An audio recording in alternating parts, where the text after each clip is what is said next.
Fala aí, rapaziada! Bora falar um pouquinho de São Paulo, né? Acabaram os estaduais e agora começa a temporada. Já teve um jogo de Libertadores, mas próximo fim de semana começa o Brasileirão e o São Paulo já tem o segundo jogo agora da Copa Libertadores. E depois desses 3 meses, depois desse Paulistão, qual a expectativa de vocês para a temporada, né? Vamos lá, eu vou falar o que eu tô pensando, o que eu escrevi no Twitter, eu tenho comentado, debatido com a rapaziada, mas hoje eu vou falar um pouco sobre o que eu estou pensando. E para a gente falar da temporada de 2024, a gente tem que dar uma olhada no passado. Eu vou começar falando sobre a temporada de 2023. Ela foi boa? O São Paulo do Rogério foi eliminado no Paulista em circunstâncias semelhantes às de Carpini. Foi líder no grupo da fase inicial, mas nas quartas de final foi eliminado nos pênaltis, mesmo tendo o mando de jogo. Parecida a situação. Após uma mini pré-temporada, o São Paulo do Rogério começa no torneio sul-americano, na época a Copa Sul-Americana. Vence o Tigre da Argentina fora de casa. Logo na sequência, ele empata em casa com o Ituano pela Copa do Brasil e perde para o Botafogo no Brasileirão. Até então, uma zebra, né? E na partida seguinte, o time do Rogério vence o Puerto Cabello da Venezuela pela Sul-Americana. Mas o técnico é demitido e assim encerra a segunda passagem pelo São Paulo. O Dorival assume o time e consegue classificar o São Paulo na Copa do Brasil, vencendo o Ituano fora de casa. Não foi fácil passar pelo Ituano também. Eu vou focar na Copa do Brasil, afinal foi a grande conquista do time na temporada, né? Na fase seguinte, o São Paulo já mostra um pouco de instabilidade. Vence o Sport fora de casa por 2-0, mas por pouco não é eliminado no Morumbi. No jogo de volta, perde no tempo normal por 3-1 e passa nos pênaltis ali, foi 5-3. Nas quartas de final, o São Paulo elimina o Palmeiras de Abel. Confesso que foi o adversário mais fácil na minha visão, ou menos difícil, né? Nada é fácil nessa vida, mas foi o menos difícil. São Paulo vence no Morumbi por 1-0 e depois, na casa do Palmeiras, ganha por 2-1. Na semifinal, já ao contrário, eu acho que foi o jogo mais difícil contra o Corinthians. O São Paulo perde na Neoquímica Arena por 2-1. Esse 1 do Luciano marcado lá foi importante demais, porque foi ele que manteve o São Paulo no torneio, manteve o São Paulo vivo. Creio que um 2-0 ali seria muito difícil de reverter. Já no Morumbi, no jogo de volta, já com o Lucas, toda a festa, muita expectativa boa, o São Paulo vence por 2-0. Um golaço do Wellington Rato e Lucas, né? Lucas, a expectativa da torcida era em cima de Lucas, ele vai, faz o gol, importantíssimo, 2-0. Agora, no finalzinho, a gente tem que sempre lembrar, o Rafael faz uma defesa espetacular num chute do Rojas. Eu acho que, assim como no jogo de ida, o gol do Luciano nos manteve na Copa, essa defesa do Rafael foi importante demais. Para que se fosse para os pênaltis, eu não sei, viu? O clima ia ficar muito difícil.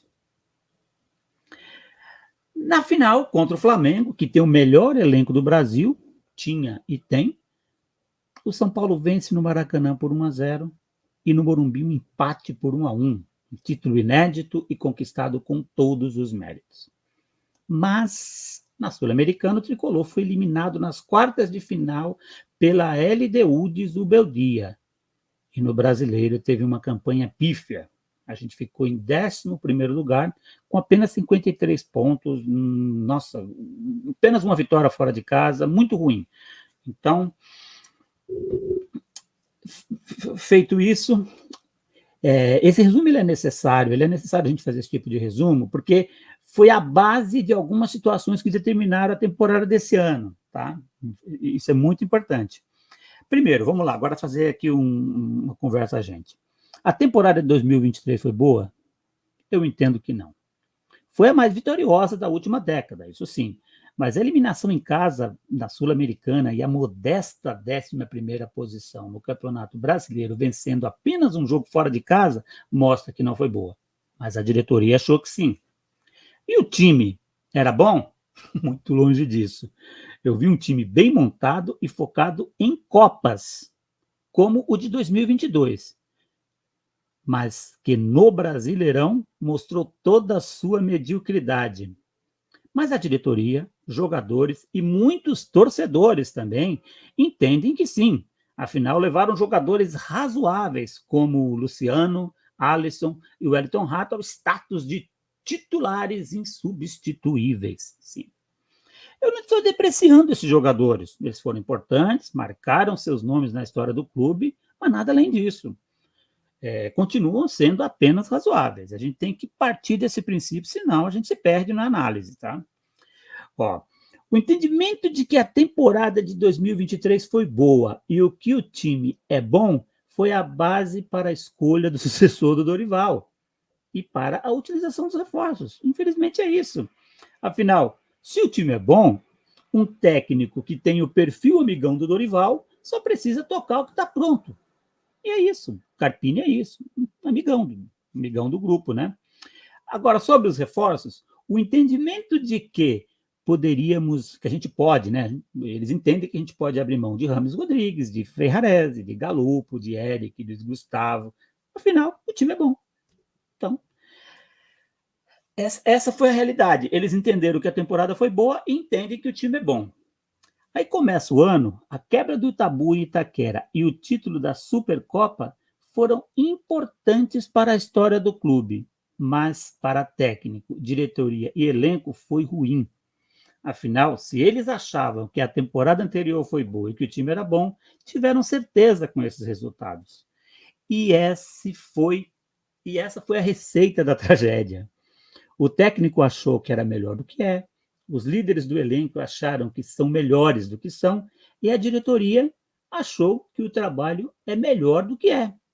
Rafinha e Muricy, aliás, disseram que o time estava pronto e estruturado, ou seja, no imaginário deles, existia uma espécie de São Paulo City.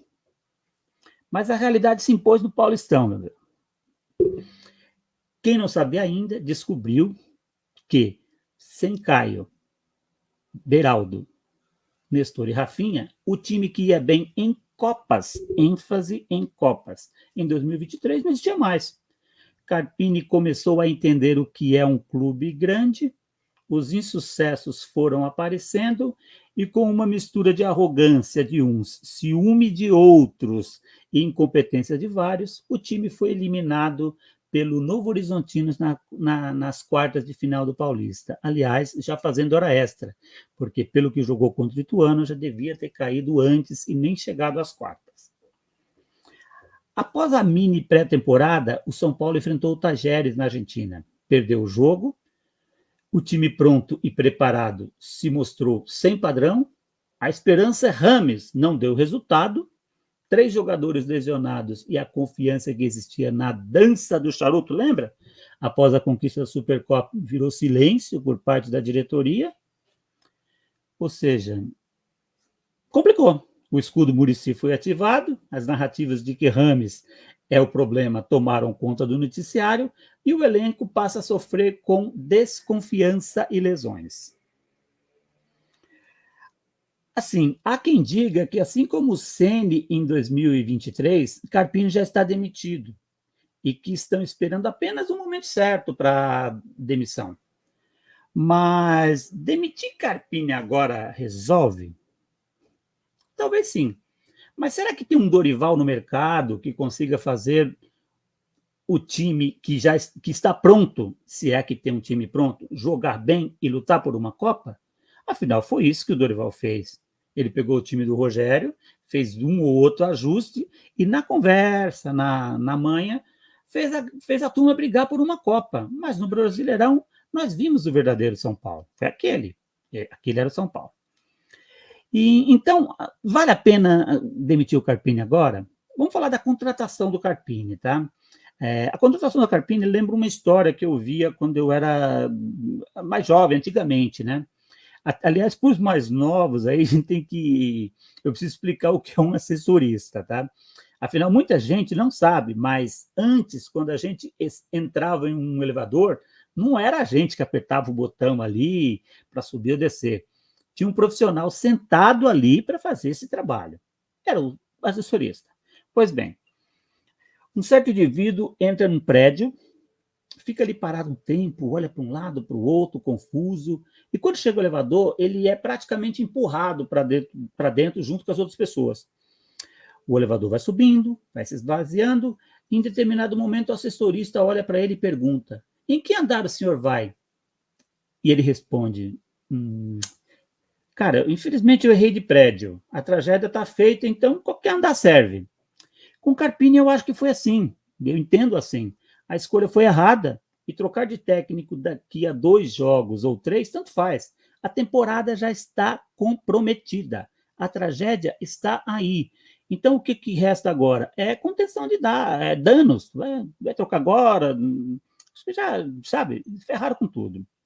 Minha expectativa agora, todos esses 10 minutos de conversa aí, para chegar e poder dar uma expectativa embasada, tá? Hoje ela é baixa. Afinal, o time de 2023, que eu achava apenas razoável, não existe mais. E não colocaram nada no lugar. Assim, apesar de desfalques por lesões, eu acho que o elenco segue sendo forte. Daria para brigar por um G4 no Brasileiro e pode ser forte nas Copas, embora não seja favorito. Mas com Carpini e sem um entendimento de que o time base de 2023 ele é ruim, ou para quem quer razoável, muitos titulares que tinham naquele time, na verdade, são reservas, o que o time precisa e que o time precisa ser reinventado, tem que começar de novo. Eu não tenho muita esperança. Resumindo, apesar de um elenco muito mais qualificado que o de 2022 e 2023, pelas circunstâncias que eu citei, vejo que a expectativa é a mesma, com uma agravante. Carpini é menos técnico do que Rogério e muito menos técnico do que Dorival. É isso aí, galera. A gente se tromba por aí. Salve o tricolor paulista.